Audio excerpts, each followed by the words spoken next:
இந்த 7-8 வருடங்களாக பார்த்தீங்கன்னா நம்ம சூர்யா அவர்கள் ஒன்றிய அரசு கொண்டு வந்த இந்த நீட் விஷயம், அதுக்கப்புறம் இந்த மும்மொழி கொள்கை பிரச்சனை, அதுக்கப்புறம் இந்தி திணிப்பு, இந்த மாதிரியான விஷயங்களில் தங்களுடைய கருத்தை அழுத்தமாக பதிவு செஞ்சார்.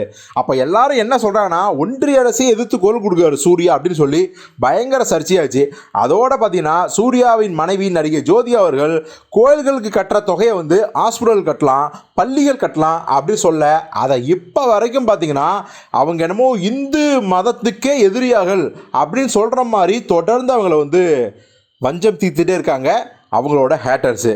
இப்போது அது மட்டும் கிடையாது, நம்ம ஏற்கனவே 100 தடவைக்கு மேலே சொல்லிட்டோம். ஜெய்பீம் பிரச்சனையின் போது வன்னிய சமூகத்தை சார்ந்தவர்களும் பார்த்தீங்கன்னா சூர்யா மேலே செம்ம கானில் இருக்காங்க.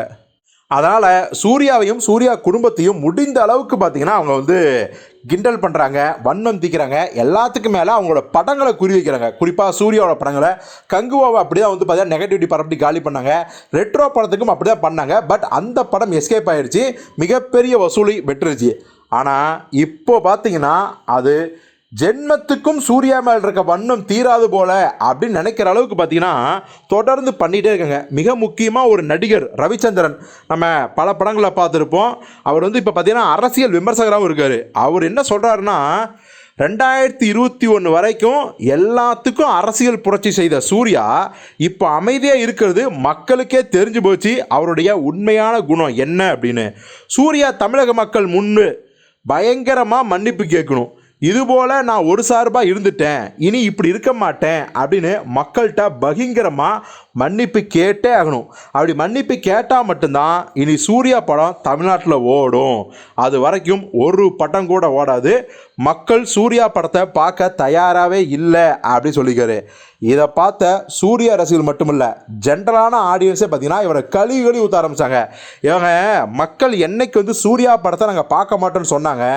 ஒரு படம், அது சூர்யா படமாக இருந்தாலும் சரி, கமல் படமாக இருந்தாலும் சரி, ரஜினி படமாக இருந்தாலும் சரி, யார் படமாக இருந்தாலும் சரி, படம் நல்லா இருந்தால் மக்கள் பார்ப்பாங்க, நல்லா இல்லையா பார்க்க மாட்டாங்க. இதுதான் விஷயம்.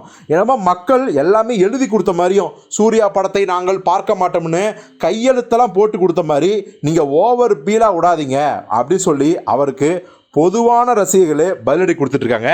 ஸோ அப்படி இவர் சொல்கிற மாதிரி நடந்துருந்துச்சுன்னா ரெட்ரோ படமும் தோல்வி அடைஞ்சிருக்கும். ஆனால் அந்த படம் பார்த்திங்கன்னா அழகான ஒரு வெற்றி அடைஞ்சிருச்சு. அதாவது ஒரு அயன் மாதிரி சிங்கம் மாதிரி வெற்றி கிடையாது, ஆனால் 100 கோடிக்கு மேலே வசூலாகி ஒரு கம்பீரமான வெற்றி தான் பெற்றிருக்குது.